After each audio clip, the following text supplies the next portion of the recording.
Hello my dear friends, welcome to my YouTube channel Rasa coaching classes.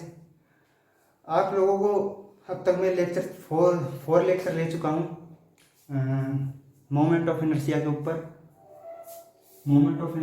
आपके 4 lecture हो चुके हैं, अब ये 5वां लेक्चर है। जिन्होंने भी वो 4 लेक्चर नहीं लिए हैं वो उनका लिंक आपको डिस्क्रिप्शन में मिल जाएगा, वहाँ से जाके पहले वो 4 लेक्चर देख लीजिए, उसके बाद इस 5वें लेक्चर पे आगे आइए ताकि ये आपको समझ आए। नहीं तो आप उन 4 लेक्चर्स को नहीं देखोगे तो आपको 5वां लेक्चर बिल्कुल समझ नहीं आएगा। तो पहले आप वो 4 लेक्चर देखिए, इसके बाद इस 5वें लेक्चर पे आइए और ज़्यादा से ज़्यादा पढ़ने की कोशिश करिए और चैनल को सब्सक्राइब करिए, लाइक करिए ताकि और बेल आइकन को दबा लीजिए ताकि जो भी नोटिफिकेशन हो, वीडियो जब भी अपलोड होते ही आपके पास जल्दी से जल्दी सूचना मिले और आप उसको देख लो और पढ़ाई स्टार्ट कर दो। क्योंकि पढ़ाई बिल्कुल रुकी हुई है इस टाइम पे लॉकडाउन की वजह से, और मौज मस्ती कर रहे हैं बच्चे। और पेपर जब भी अनाउंसमेंट होंगे तो वो अचानक होंगे या फिर नहीं होंगे, कुछ भी होगा, पर जो भी होगा वो अचानक होगा। तो इसलिए अचानक की कंडीशन में क्या होता है कि संभलने का मौका बिल्कुल भी नहीं मिलता है। जब अचानक, जैसे कि अचानक जो एक्सीडेंट होता है वो अचानक होता है, तो उसमें कभी भी संभलने का मौका नहीं मिलता। उसमें एक्सीडेंट होता है, चोटें आती हैं। क्या ऐसा हुआ है कभी कि एक्सीडेंट हुआ हो और इतनी सी भी खरोच आदमी को नहीं आई हो? कोई बहुत ही चांस होगा ऐसा, 100 में से 0.11% ऐसा चांस होगा कि किसी का एक्सीडेंट हुआ और उसको एक भी खरोच ना आई हो। क्योंकि जो भी कोई दुर्घटना है और जो अचानक घटित होती है और उसका कोई वो नहीं होता कि वो आपको बकस देगी। अब इसी प्रकार अब इस टाइम पेपरों में उलझे होंगे, नहीं होंगे कुछ भी, अगर पेपर होंगे तो घटना ऐसी होगी अचानक और आप बिल्कुल ऐसे निष्फिक्री हो कि अभी तो देखेंगे जब आएगा जब टाइम टेबल। क्या पता अचानक कोरोना का संक्रमण हटे और अचानक वो बोल दें 5 दिन बाद पेपर है, और तो एकदम कई तो ऐसे डिप्रेशन से में आ जाएंगे और पढ़ने लग जाएंगे। ऐसा ना हो, प्लीज़ पढ़ो यहाँ पर, और अचानक जो दुर्घटना घटने वाली है उसके लिए पहले से ही तैयार रहो। ठीक है, अब हम चलते हैं क्वेश्चन की तरफ। वो देखिए क्वेश्चन क्या हो। क्वेश्चन जल्दी से उतार लीजिएगा, उसके बाद हम इसको हल करेंगे।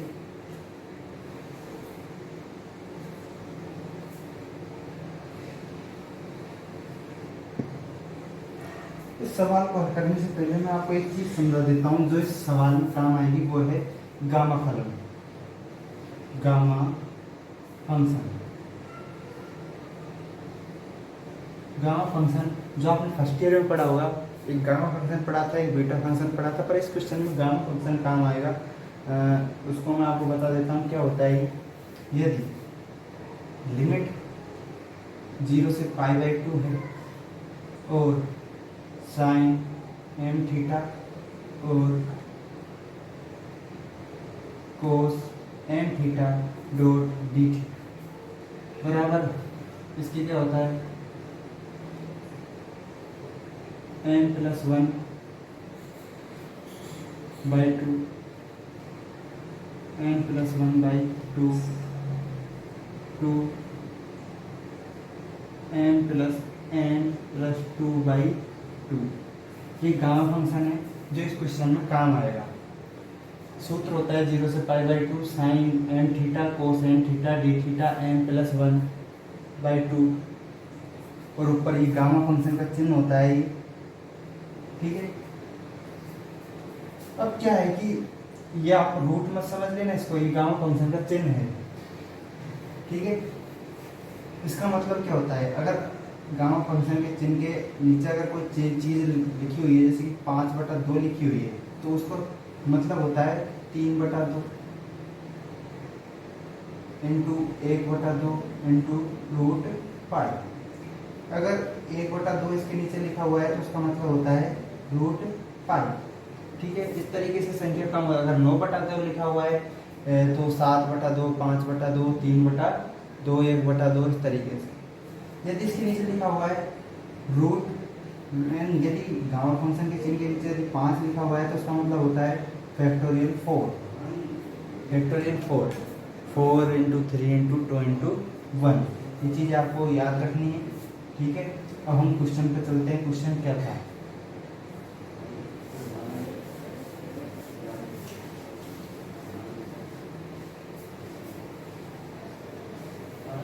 गामा फंक्शन के बारे में मैंने आपको शॉर्ट नॉलेज दे दी है, क्योंकि क्लास फाइनल की है, फॉर स्ट्रेंजर लेवल की है, तो यहाँ पर तो मैं आपको गामा फंक्शन बताऊंगा नहीं भाई, पूरा डिटेल आपको बीटा फंक्शन और गामा फंक्शन पढ़ाने बैठूंगा। तो वो चीज़ तो मैं आपको फर्स्ट ईयर का जब मैं सिलेबस डालूंगा, पूरा वीडियो डालूंगा फर्स्ट ईयर के बच्चों के लिए, तो उसमें मैं आपको जो गामा फंक्शन बताऊंगा वहाँ से आप सीख सकते हो इसको।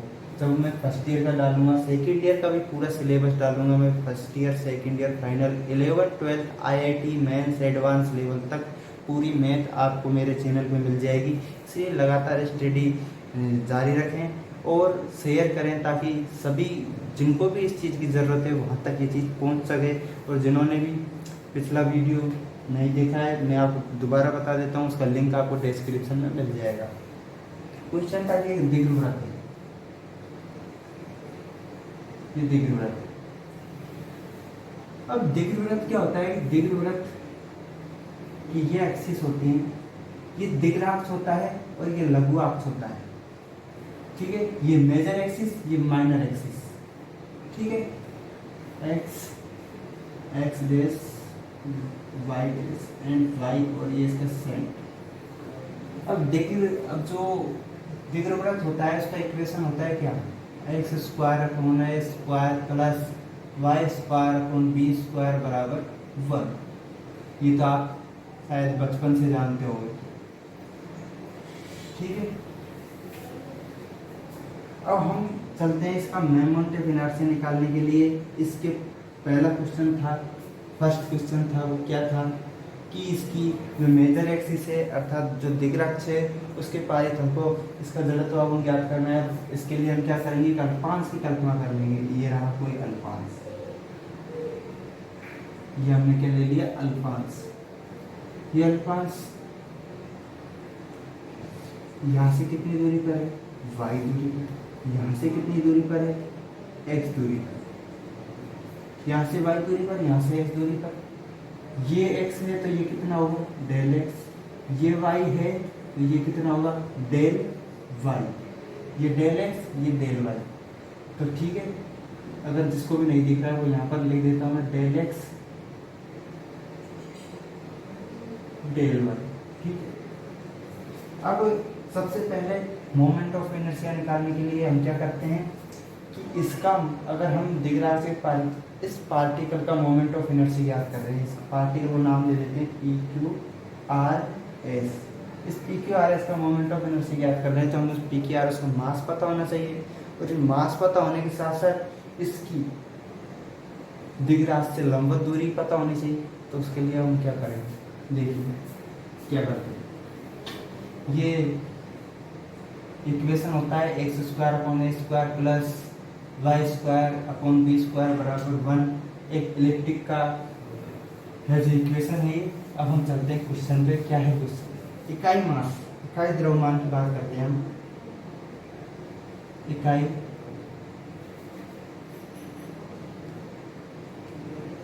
इकाई द्रव्यमान, यूनिट मास। यूनिट मास क्या होता है? m upon pi a b. ये क्या है? इलिप्टिक का क्षेत्रफल होता है। ये पाई ए बी, ये नहीं जानते होंगे वो याद रखिएगा। पाई ए बी इसका क्षेत्रफल होता है एक इलिप्टिक का, दीर्घवृत्त का, ठीक है। इकाई द्रव्यमान। अब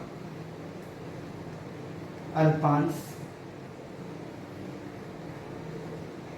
पी क्यू, इंग्लिश मीडियम वाले टेंशन वाले बिल्कुल इंग्लिश में मैं आपको लिखा दूंगा इसको पूरे को। अल्पांश PQRS का द्रव्यमान क्या होता है? m upon pi a b. अब क्या करना है? इसके क्षेत्रफल को इससे गुणा करेंगे।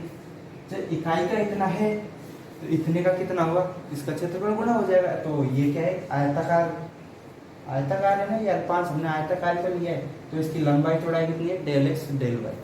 तो इसको गुणा कर देंगे अपन, डेल एक्स डेल वाई, ठीक है। क्या कर देंगे? डेल एक्स डेल वाई ले लेंगे, ये गुणा हो जाएगा। अब हम आगे क्या करते हैं? आगे चलते हैं और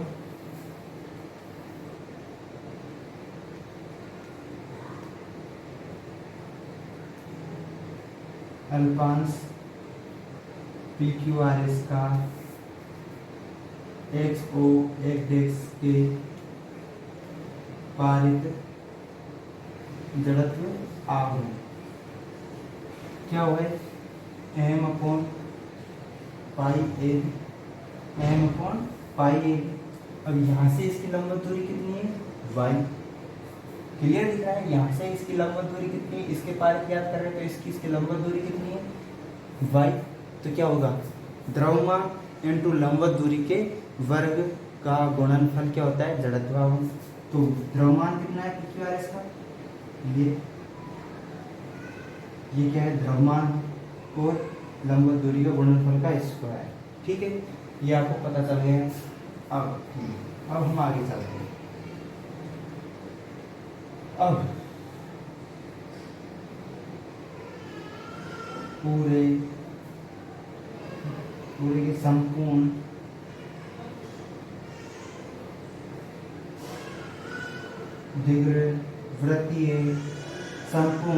दीर्घवृत्तीय पटल का एक्स ओ एक्स देश के परितः जड़त्व आघूर्ण कितना होगा, वो देखिए कितना होगा, m upon pi a b into y square d. ये जब इंटीग्रेशन चिन्ह लगेगा तो dx dy में चेंज हो जाएंगे। अब ये है आपके सामने, तो अब इसका क्या करना है, अपन को इंटीग्रेशन किसके साथ, dx dy दो हैं वेरिएबल तो चेंज होगा। ठीक है, अब अपन को दिए लघुअक्ष जो अर्धाक्ष और लंबाक्ष दूर वो है जो a और b है। क्या दिया अपन को, दिग्राक्ष की जो दूरियां दी थी वो a और b तो दी थी अपन को, क्या दी थी, a और b दी थी। अर्धाक्ष के a और b दिए थे अपन को, तो ये अर्धाक्ष का मतलब ये a और इधर a मतलब 2a हो जाता है पूरा मिलकर, ये 2b है। इस तरीके से दिया है अपन, तो यहाँ पर a है और यहाँ पर -a। ठीक है, इस तरीके से है।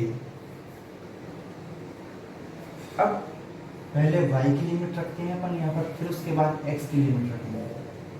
अब जब अल्पांश इस जगह पर होगा, इस जगह पर जब अल्पांश होगा तो लिमिट कितनी होगी, और इस जगह पर जब अल्पांश होगा जब लिमिट कितनी होगी, और इस जगह पर जब अल्पांश होगा जब लिमिट कितनी होगी, और इस जगह पर जब अल्पांश होगा जब लिमिट कितनी होगी। इस तरीके से हम ज्ञात। अब इस जगह पर जब हमने अल्पांश लिया तो बिल्कुल रेखा पे है, तो एक लिमिट यहाँ से और यहाँ तक लिमिट लगेगी, वो किस, ये इस रेखा का है, तो ये y के पारित लिमिट हो गई और ये x के पारित लिमिट हो गई। ठीक है, अब इंग्लिश मीडियम वाले पहले लिख लीजिएगा, यूनिट मास बराबर m upon pi a b, mass of particle p q r s ये हो जाएगा, moment of inertia of particle p q r s about line x o x dash, ये हो जाएगा whole moment of inertia whole electric disc about line x o x dash, ये हो जाएगा। अभी लिमिट अपन लगाएंगे, ये देखिए लिमिट लगाते हैं अभी किस तरीके से लगेगी।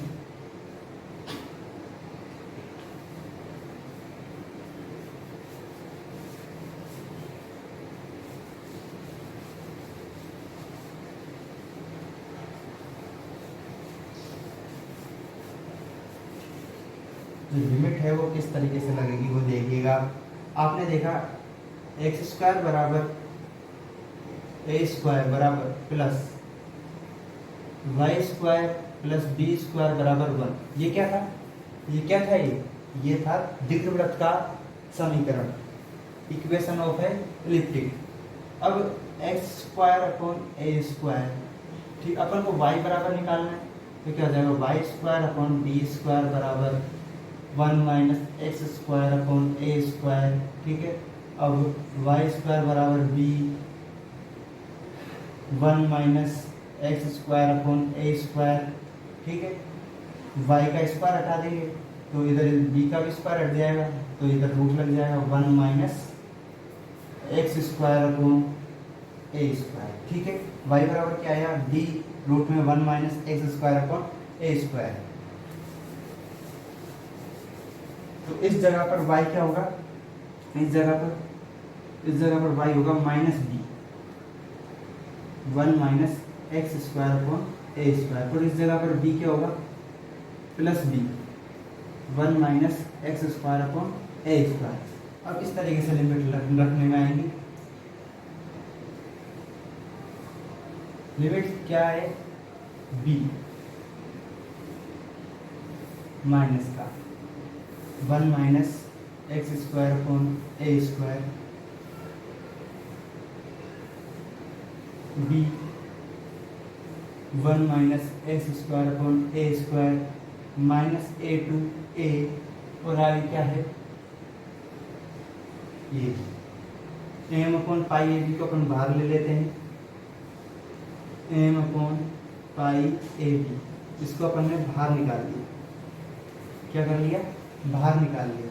अब बाहर निकाल लिया तो अब इधर क्या हो गया, y square d x d y, यहाँ पर क्या आ गया, y square d x d y. ठीक है, अब हम नेक्स्ट आगे चलते हैं। अब वाई स्क्वायर क्या है, समफलन।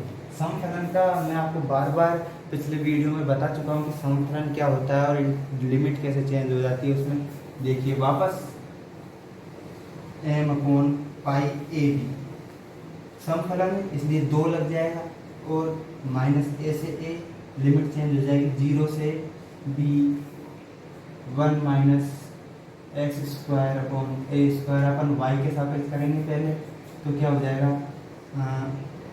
y क्यूब अब इंटीग्रेशन नहीं करते हैं, y square d y upon d x.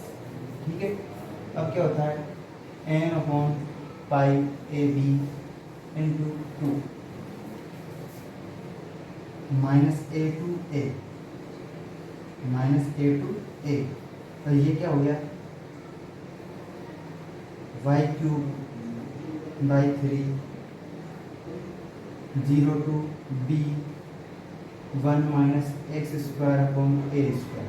ठीक है, ये आता है आपके सामने। अब लिमिट रखेंगे, और बाहर तो dx है ही,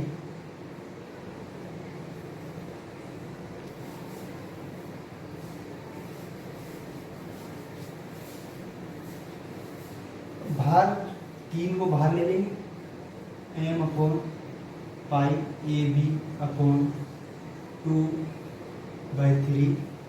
आगे क्या होता है, वाई क्यूब, अपना लिमिट रखेंगे -a से a, और वाई क्यूब में लिमिट रखा तो क्या हुआ, बी क्यूब आया, यहाँ से बी क्यूब आया, इधर क्या आया, इधर आया 1 - x square upon a square by 3/2। क्या है, अब अपन लिमिट 0 रखेंगे, 0 से तो पूरा ही पद 0 हो जाएगा। ठीक है, अब ये dx, अब ये क्या हो गया, dx क्या हो गया, dx हो गया। अब अपन क्या करते हैं, x के सापेक्ष करना है, x तो ये रहा। अब यहाँ पर ये फिर से वही वाली बात आ गई, ये क्या है, समफलन, तो वापस लिमिट चेंज हो जाएगी, वापस लिमिट चेंज हो जाएगी, 2 बाहर आ जाएगा, 2 × 2 क्या आ जाएगा, 4m 3 pi a B, limit हो गई 0 to a, b cube 1 - x square upon a square dx, और ये पावर 3/2, पावर 3/2। अब क्या होता है, x बराबर a साइन थीटा मान लेते हैं। अब क्या करेंगे, x बराबर a साइन थीटा मान लेंगे अपन, let x = a sine theta, क्या मान लिया, x = a साइन थीटा। अब इंटीग्रेशन करो, dx बराबर a, इंटीग्रेशन में डिफ्रेंशिएशन करो, dx बराबर a cos theta d theta, यह आया आपके पास। तो dx बराबर ये नई चीज आ गई। अब लिमिट चेंज होंगी, अब लिमिट कैसे क्या रखेंगे, जब अपन x बराबर साइन थीटा ही रख रहे हैं तो लिमिट भी चेंज होंगी।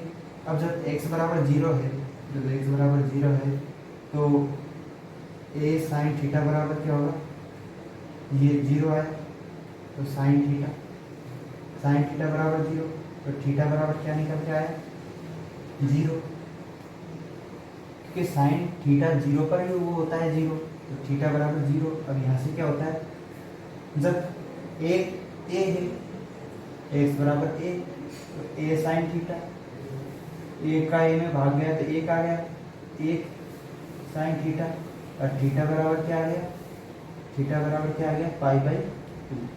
ठीक है, लिमिट कहाँ से कहाँ तक हो गई, 0 to पाई बाई 2। लिमिट यहाँ से यहाँ तक चेंज हो गई, ये चीज़ कोष्टक बना के उतार लीजिएगा। ठीक है,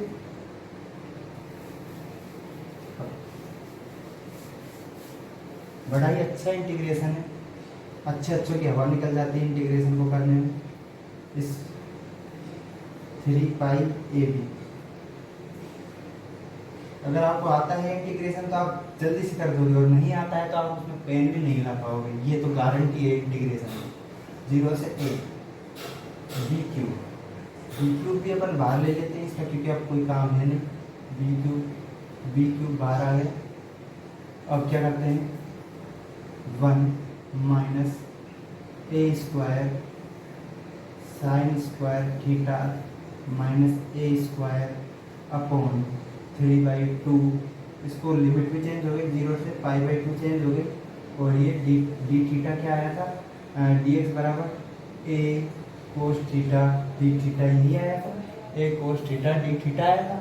ठीक है, आगे तो ये क्या हो गया, बी स्क्वायर 4a बराबर बी स्क्वायर 3 पाई ए, 4m बी स्क्वायर 3 पाई ए। ठीक है, 0 से पाई/2। अब ये क्या होगा, ए स्क्वायर से ए स्क्वायर कट जाएगा, 1 माइनस साइन स्क्वायर थीटा क्या होता है, cos square theta. 1 minus sign square theta क्या होता है, कोस स्क्वायर थीटा। अब cos square theta cos square theta, अब कोस स्क्वायर थीटा के ऊपर 3/2 पावर लगी हुई है, ये 2 से ये 2 गया, अब कोस क्यूब थीटा निकल के आ जाएगा बाहर, क्या आ जाएगा, कोस क्यूब थीटा। तो यहाँ से क्या आ जाएगा, कोस क्यूब थीटा ए कोस थीटा डी थीटा। ठीक है, ए कोस थीटा डी थीटा। अब हम नेक्स्ट चलते हैं आगे।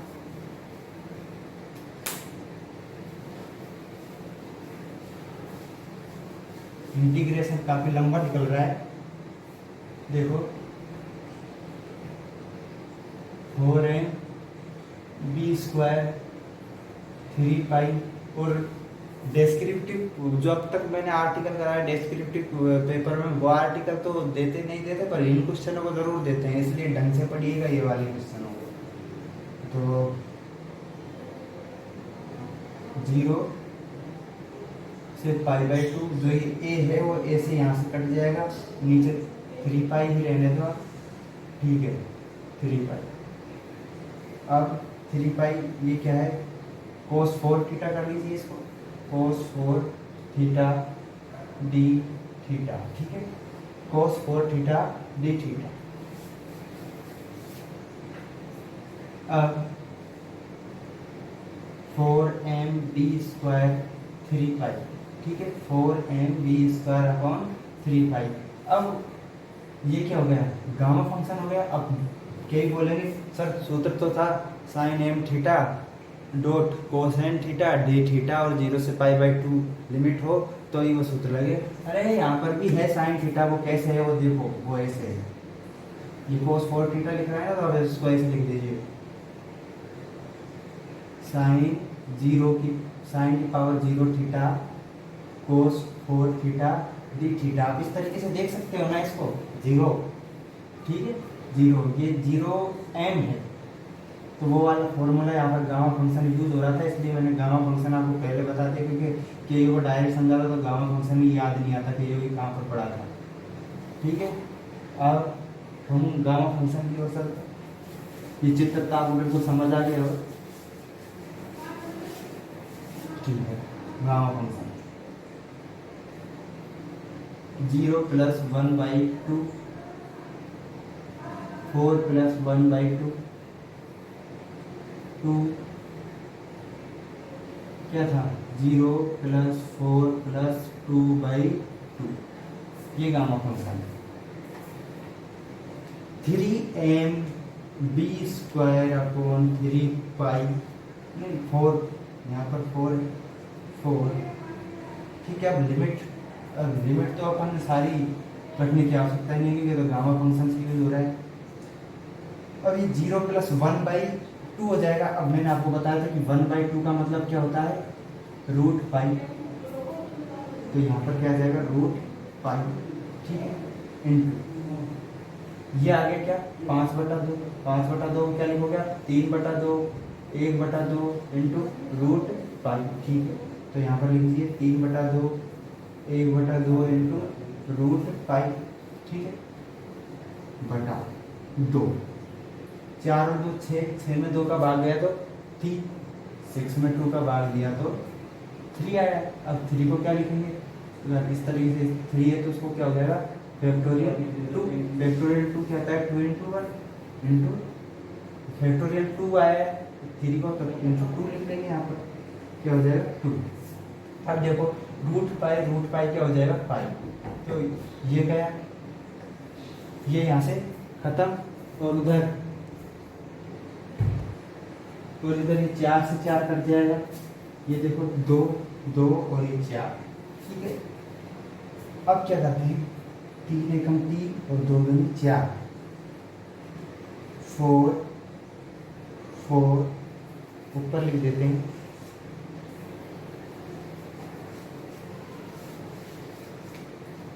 ऊपर लिखते हैं, देखो क्या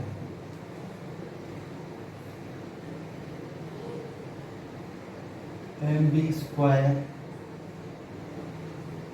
अपॉन 3 इंटू 3 और ये 2 दूनी 4 नीचे आ जाएगा। तो ये क्या आ जाएगा 3 से 3 कटा mb²/4।